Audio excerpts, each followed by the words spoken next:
Hello అండి, welcome back to our channel. తల్లిదండ్రులు solid విషయంలో చేసే 3 తప్పులు. బేబీ రాత్రంతా లేవకుండా నిద్రపోవాలనే ఆలోచనతో కడుపు నిండా పెడితే అలా పడుకుంటారు అని సాలిడ్ ఫుడ్ని 4 నెలల నుంచి మొదలుపెట్టడం చాలా తప్పు.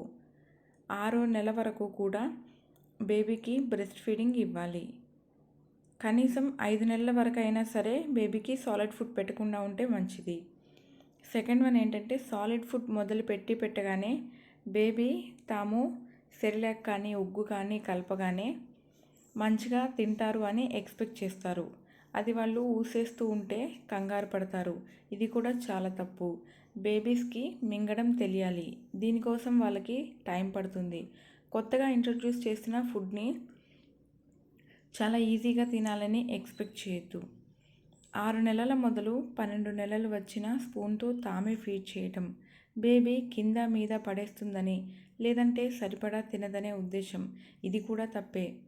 బేబీ తనకు తానుగా తింటే కలిగే లాభాలు ఎన్నో. వేళ్ళు మూమెంట్స్ నేర్చుకుంటారు. ఫుడ్ మీద వాళ్ళకి ఆసక్తి పెరుగుతుంది. వాళ్ళుగా ఫుడ్ తినడం నేర్చుకుంటారు. ఒకవేళ మీరు ఇవన్నీ చేసే అవకాశం ఇవ్వకపోతే వాళ్ళకి ఏంటంటే ఫుడ్ మీద ఇంట్రెస్ట్ అనేది కలగదు అంత తొందరగా. సో మీరు ఎక్కువగా తినిపించడం వల్ల ఏంటంటే బేబీ ఓవర్ వెయిట్ అనేది అవ్వచ్చు. అంటే ఒబెసిటీ అంటారు కదా, అదనమాట. సో ఈ వీడియో మీకు ఇన్ఫర్మేటివ్గా అనిపిస్తే ఛానల్ అయితే సబ్స్క్రైబ్ చేసుకోండి. Thanks for watching.